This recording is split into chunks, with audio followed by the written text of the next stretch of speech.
YCP హయాంలో హల్చల్ చేసిన కోలగట్ల వీరభద్రస్వామి ఇప్పుడు బయట కనిపించడం లేదు. అందరూ వైసీపీ నాయకుల్లాగానే ఓటమి తర్వాత మౌనాన్ని ఆశ్రయించారు.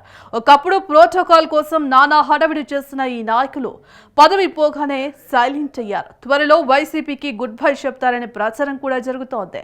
దీంతో వైసీపీ శ్రేణులు ఆయనపై మండిపడుతున్నారట. ఇంతకు కోలగట్ల వైసీపీలో ఉంటారా, వెళ్ళిపోతారా? పార్టీ కార్యకర్తలు ఆయనపై మండిపడటానికి కారణం ఏంటి? Let's watch the story.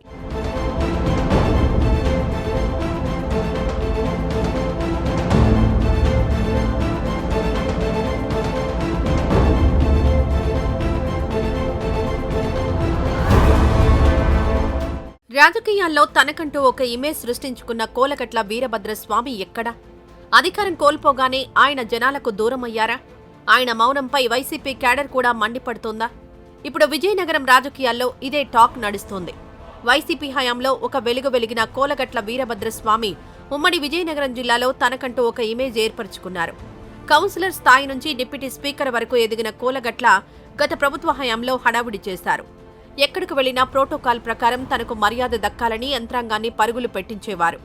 మంత్రులతో సమానంగా తనకు మర్యాదలు ఉండాలని చెప్పేవారు. ఇలా అధికారంలో ఉన్నప్పుడు హల్చల్ చేసిన నాయకుడు ఇప్పుడు లైమ్ లైట్లో లేకుండా పోయారు.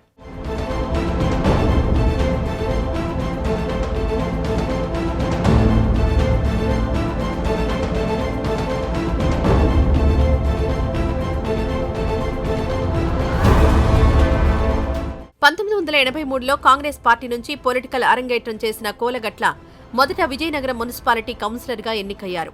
ఆ తర్వాత విజయనగరం అర్బన్ కోఆపరేటివ్ బ్యాంక్ చైర్మన్గా పనిచేసి 1989లో తొలిసారి విజయనగరం నుంచి ఎమ్మెల్యేగా పోటీ చేసి ఓడిపోయారు. విజయనగరం అంటే గణపతి వంశానికి పెట్టని కోట. అలాంటి చోట అశోక గజపతిరాజుపై అలుపెరగని పోరాటం చేసి చివరకు 2004లో తొలిసారి ఇండిపెండెంట్ ఎమ్మెల్యే అయ్యారు. ఆ తర్వాత 2009లో కాంగ్రెస్ టికెట్పై పోటీ చేసి ఓడిపోయారు. 2014లో వైసీపీ తరపున పోటీ చేసి మరోసారి ఓటమి పాలయ్యారు. 2019లో మరోసారి ఎమ్మెల్యేగా గెలిచారు కోలగట్ల వీరభద్రస్వామి.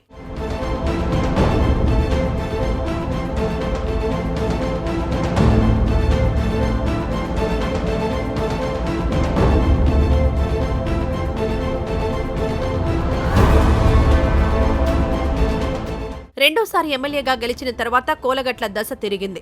కోలగట్లను డిప్యూటీ స్పీకర్ను చేయడమే కాకుండా ప్రత్యేక జీవో తెచ్చి ఆయనకు మంత్రులతో సమానంగా ప్రోటోకాల్ హోదా కల్పించారు. మరోవైపు కోలగట్ల వీరభద్రస్వామి కూతురును విజయనగరం డిప్యూటీ మేయర్గా చేశారు. దీంతో విజయనగరంలో కోలగట్ల చెప్పిందే వేదంగా మారింది.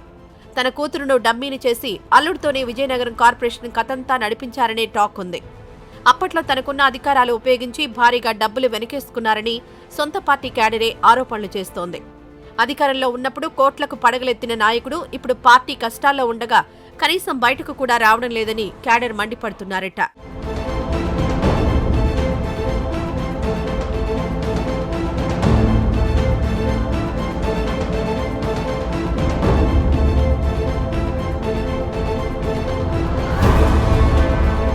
కోలగట్ల తీరుతో వైసీపీ క్యాడర్ ఇబ్బందులు పడుతుందట. విజయనగరంలో పార్టీ కార్యకర్తలను కలిసి వారికి భరోసా కల్పించాల్సిన కోలగట్ల పార్టీకి పూర్తిగా దూరమయ్యారని క్యాడర్ ఆందోళన వ్యక్తం చేస్తోంది. అధికారం కోల్పోయి 8 నెలలు గడిచిపోయినా ఇంతవరకు పార్టీ శ్రేణులతో సమావేశం నిర్వహించలేదట.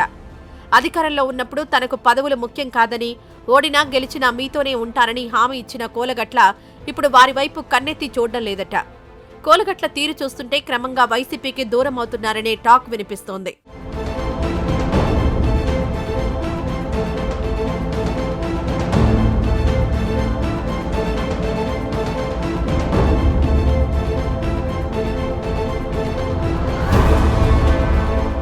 వాస్తవానికి కోలగట్లకు కూడా భవిష్యత్తులో ఎన్నికల్లో పోటీ చేసే ఆసక్తి లేదని తెలిసింది. ఆయన పొలిటికల్ రిటైర్మెంట్ తీసుకుంటారనే టాక్ వినిపిస్తోంది. వైఎస్ జగన్ కూడా ఆయనకు టికెట్ ఇవ్వబోననే సంకేతాలిచ్చినట్టు తెలిసింది. మరోవైపు కోలగట్ల జనసేనలోకి వెళ్లే ప్రయత్నం చేస్తున్నారనే చర్చ కూడా జరుగుతోంది. కోలగట్ల యాక్టివ్గా లేరు కాబట్టి విజయనగరానికి కొత్త నాయకుడిని ఇన్ఛార్జిగా వేయాలని క్యాడర్ కోరుతోందట. వైఎస్ జగన్ కూడా విజయనగరంలో కొత్త నాయకుడిని తయారు చేయాలని భావిస్తున్నారట. గజపతి వంశాన్ని ఢీకొట్టే బలమైన నాయకుడి కోసం ఇప్పటికే అన్వేషణ మొదలైందనే టాక్ వినిపిస్తోంది. మరోవైపు కోలగట్ల కూడా ఈ విషయం తెలిసినా పూర్తి మౌనాన్ని పాటిస్తున్నారు.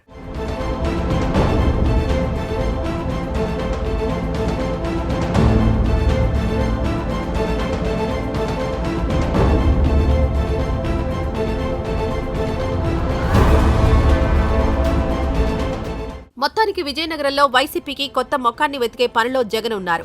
మరోవైపు కోలగట్ల జనసేనలోకి వెళ్తారా లేదంటే పొలిటికల్ రిటైర్మెంట్ తీసుకుంటారా అనే విషయం ఆసక్తికరంగా మారింది. మరి ఏం జరుగుతుందో తెలియాలంటే కొన్నాళ్లు ఆగాల్సిందే.